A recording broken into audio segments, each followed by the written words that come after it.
Hello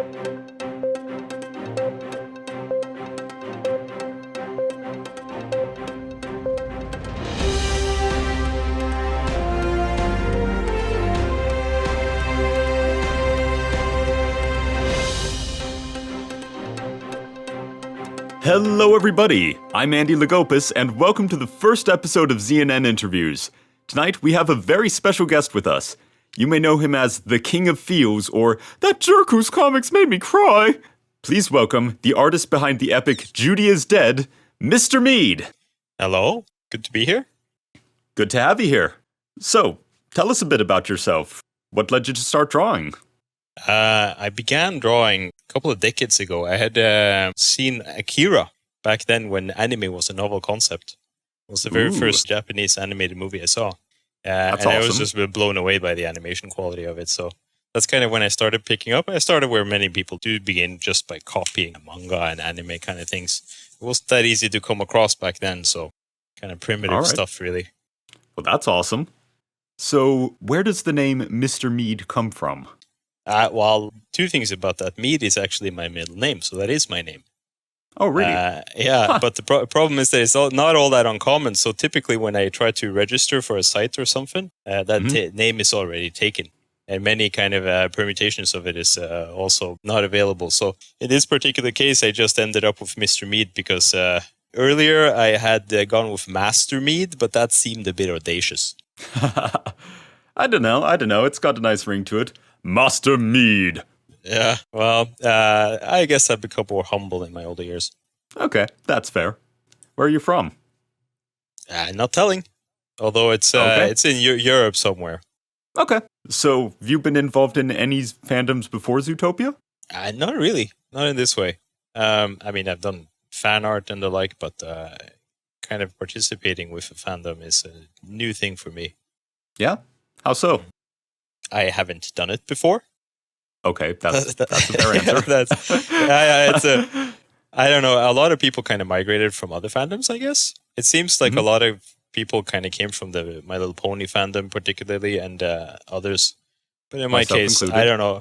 Yeah, there you go. And I went and I saw the movie in the one screening in the original language. We have this dinky little cinema here, and they will typically do a kind of on the premiere day, they will do a single screening that is subtitled instead of dubbed. And I tried to grab that, and I saw the movie.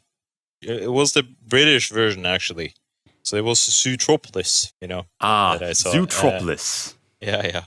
So I'm actually one of these guys that only saw the movie once, because it only played once in that language. I haven't seen the dubbed version.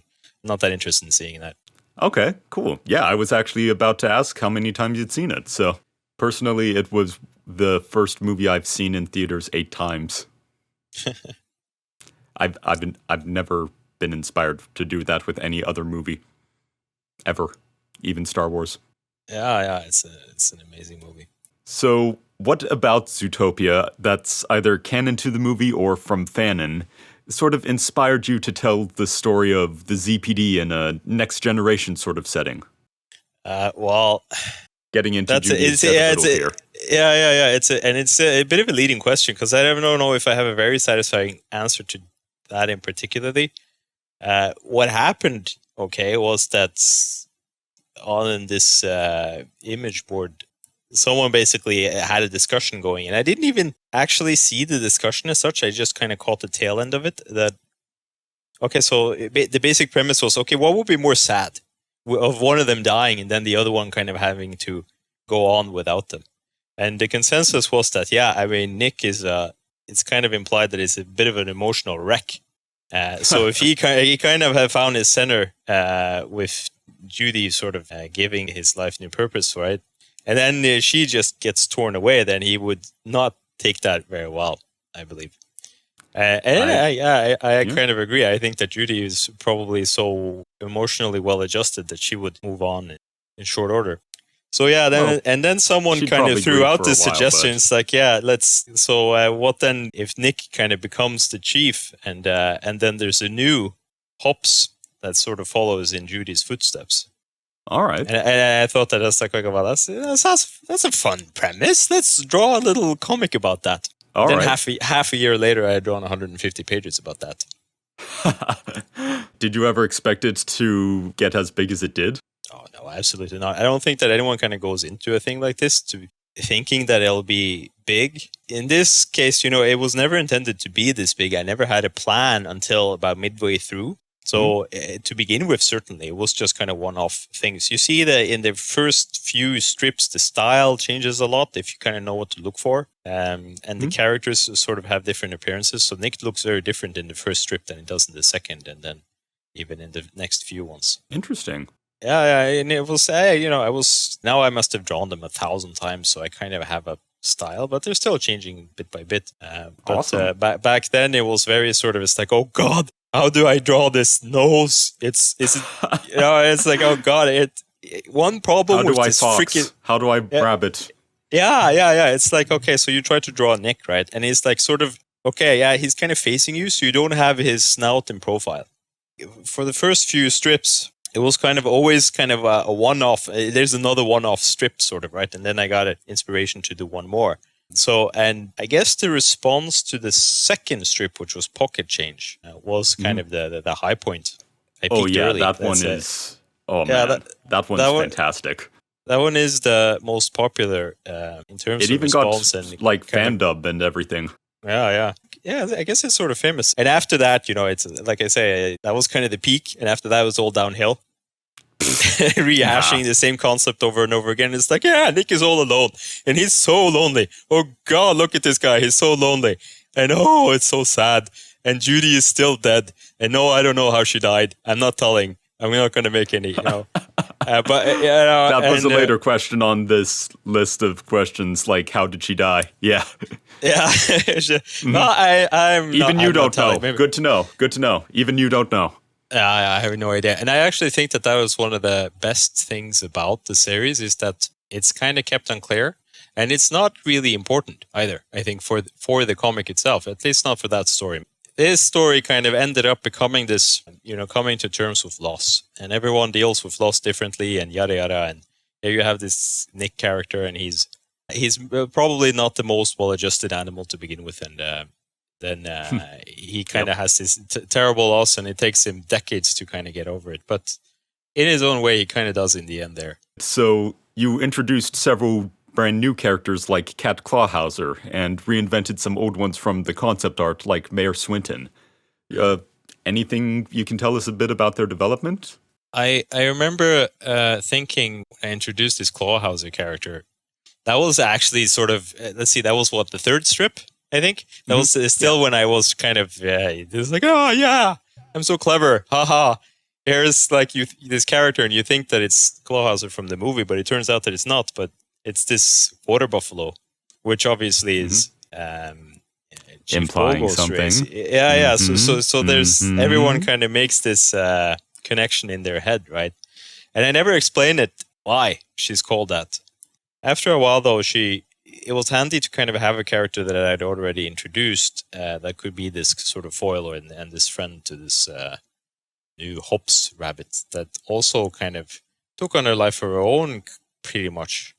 She started out as this dumbed down version of Judy, It's like, okay, so she's basically Judy light, She's kind of this self-confident, adventurous rabbit that kind of comes and wants to be a cop.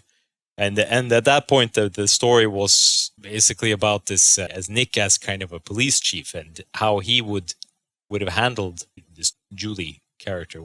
All right, awesome. So I guess you kind of answered another question I was going to have about Chief Wild and whether it was always supposed to be his story or whether Julie was supposed to be the protagonist throughout. But you kind of answered that already. Yeah, he was always the main character in that story, really. And even though I personally feel that Julie kind of became her own character as it went on, a lot of people kind of felt that she didn't, really. And they kind of got the impression that she was a minor character that was sort of inconsequential and we could have just suspended with her entirely. And maybe that's true. All right. Cool.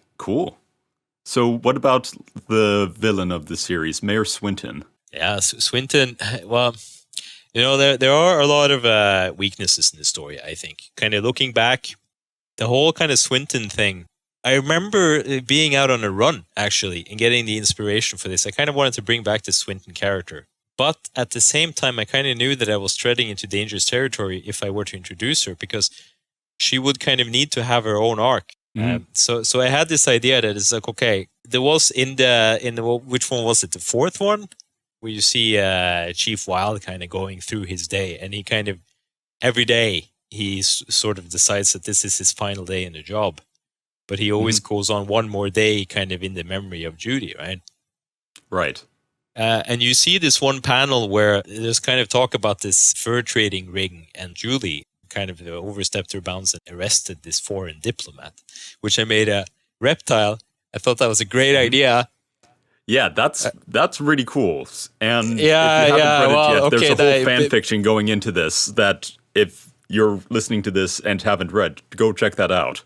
What's it called again? Well, we called it Pearls Before Swine. There was sort of an idea behind that name, but in the end, it sort of fell flat because there are actually no pearls in the story. And I was going to say that, well, initially, I was still sort of writing these strips one at a time. So this kind of this paper that we see about this reptile dignitary was supposed to be just this funny one-off kind of thing, just like everything else at that point, I guess. So Swinton was introduced in the strip, and she is sort of the villain. And if you do read the story, it's sort of explained what the heck is going on in this savage city element in the strip, where you have this large-scale terrorist action where a lot of animals go savage in the city. So anyway, yeah, I think that you don't actually need to read this whole story. You can read it if you like to. But the Judy is dead thing does sort of leave that kind of the demise or what happened to Swinton unresolved. So a lot of people that read the comic have sort of commented on this, like, okay, what the heck, does she get away scot-free or what? She's this terrible character, and nothing happens to her, and which was what she's killed off screen. Yeah, she's killed off screen, and that was it's you can say whether or not that was a good thing to do or not, but that's how it was in the end, and she got her just desserts. Okay.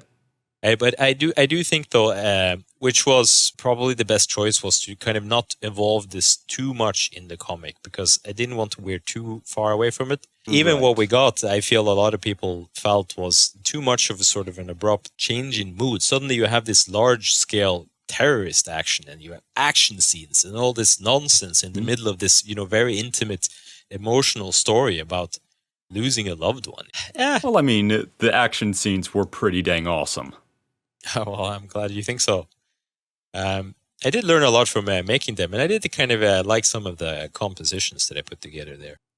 And also this poem in that one scene, because initially, right, it was like, okay, yeah, so an action scene, with sound effects and screeches and all sorts of things, but there's no dialogue and there are no sound effects or onomatopoeia in the strip. I guess you kind of get a sense of rhythm from reading this poem.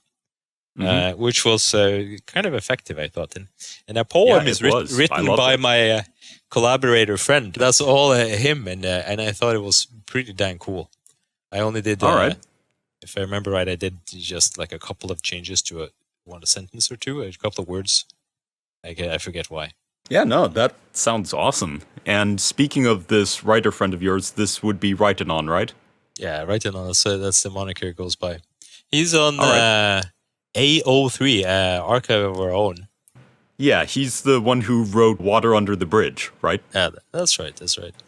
Yeah, I love that story. It's phenomenal. It gets very violent and kind of like, it's set as like the high limit of ZNN standards for allowing like gore, but at the same time, it is so worth the read.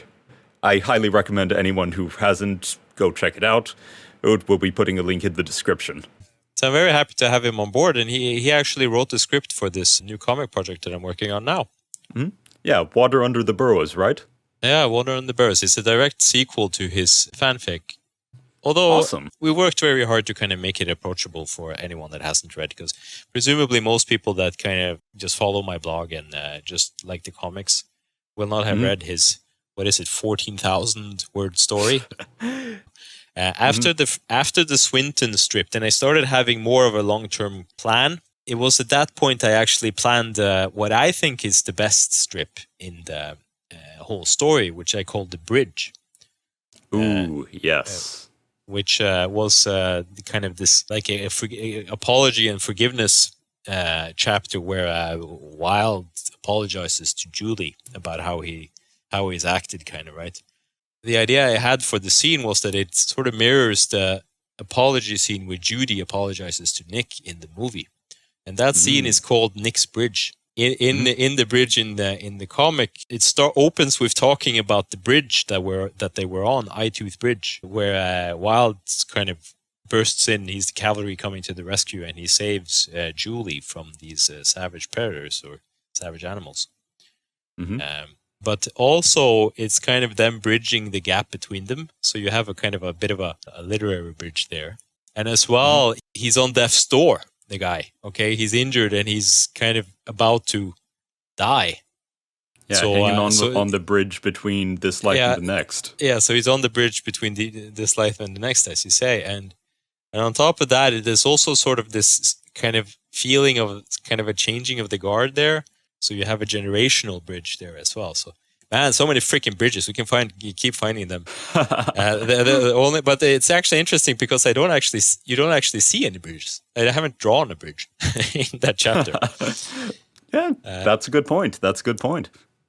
All you see is like the stuff happening. You don't see the actual bridge itself. Yeah. That's true. Yeah, you never actually do see the bridge. You're just told that you're on the bridge. Because I was talking about how we approached this very differently, and then I sort of veered into this thing about the bridge. The bridge I wrote and I had even drafted at a kind of an early stage, and then I more or less just kind of filled in the blanks between this first Swinton strip and the bridge kind of as I went. It would be what would have been the last chapter actually became this, which is also sort of a side story, really, that I kind of made into this fake ending where Finnick died. Right, Finnick is laid to rest. That's one strip, and that's right. And that was a bait and switch. That was a good one. Yeah. Where it's good red herring there. Good red herring. Yeah. Well. You can say that if you liked it, and a lot of people didn't. But that's what I did anyway. I did present it as kind of the ending. I was like, yeah, this is the ending, haha. And I got this buddy of mine to draw it. And it's actually not really needed for the story as a whole. It's kind of interesting because it gives a bit more character development for Julie, mostly. And it's kind of revealed that Wilde survived his ordeal, his brush with death there. Initially, I did plan to kill him off, and that was going to be like, oh, everyone is sad, and they're burying him. And then you kind of see that he's buried together with Judy. And you know, and it's all very cute and everything. And we cry, and we cry, and we cry. But then I decided, that's kind of unsatisfying. Let the guy not die, maybe. So, and I had this idea that, okay, why doesn't he run for mayor? Be a bit merciful. Yeah. One last question, because you've influenced the fandom in one other major way. Jack Savage and Skye. Oh, yeah. Wait, is that me? I was like, yeah, I see a lot of these characters. I'm pretty sure it was you. Like that's incredible. You were the one who did the comic where Jack was telling Judy about how much he loved Skye and everything about that. Yeah. It's in my opinion, that comic is what really cemented the idea of Jack Savage and Skye. Yeah, that story. It was a very short story.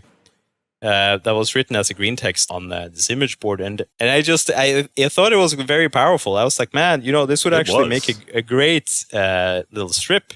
And I was lucky enough to get in touch with the author of this little story snippet, a guy that calls himself Trash Savage. He also helps me out a lot with editing my strips now. Awesome. He's a very talented writer. So I do. If it is the case that kind of I'm the guy that made them that popular, then I think that's incredible. I'm not at all. That comic was huge. It was a huge comic that really was super popular. I'm very proud of the work that we put into that. I feel that kind of that artistically, it's amazing. Yeah, it was very strong. I'm very happy with this sunrise panel. This evil Jack Savage burning down the city. So, and if it really is the case that this comic is the reason why we see so much of these characters, then I think that's incredible, because I really do enjoy all their work. I save every picture of them that I find online. Awesome. Yeah.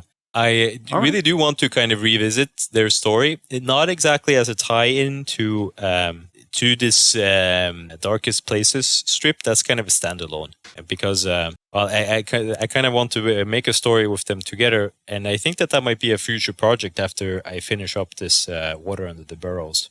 In many ways, in fact, I do think of Water Under the Burrows as another kind of proof of concept or a practice piece, let's say. A practice piece that will take me half a year. I'll probably be uploading pages on that freaking thing until summer. So it's going to be kind of long. Looking forward to it. Yeah, it's a long story. Awesome. Yeah. Definitely going to be looking forward to that if that ever emerges. Yeah, well, I hope it will. Yeah, who knows what time will bring. I do too. All right. So to wrap up, do you have any advice or suggestions you'd give to other people who want to make long-form story comics like yours? Well, if you do really want to kind of make these long projects, my suggestion is that, even if you don't kind of draw the whole thing out or write the whole thing out before you start on it, then you should at least have sort of learned a term the other day, a concept Bible. Okay, so you should have kind of the major story points in there. And if you kind of try to have a bigger message, and have a very clear idea of what you're actually trying to say. But I mean, not that every story should kind of have some big metaphysical message to give everyone. But if you do kind of have a plan like that, then try to kind of keep it in mind as you work on it. And don't start a large project as sort of your first foray into storytelling. It's so easy to lose enthusiasm and kind of discover that, you wrote yourself into a corner halfway through, or it's like you kind of start hating your own work, or it's just no fun anymore. So you kind of, if you really do want to make these large projects, you should kind of have some practice with making shorter ones, so you at least know that you complete it. Otherwise, all the fans get all pissed. I get all pissed, and then I will come and I will find you. Okay, you and your abandoned freaking fic. I will find you and I will insult your grandmother and I will pee in your coffee. Okay. Okay. Well, on that bombshell, thank you so much for coming out and being part of our first episode. If you haven't taken the time to read his comics, you can find them over on Tumblr, which we will definitely be linking in the description. And Mr. Mead, again, thank you so much for coming on and being our first victim. I mean, interviewee. Yeah. That's good. I had a great time, dude. Well, until next time, this has been ZNN Interviews with Mr. Mead. Have a great night, everybody. So long.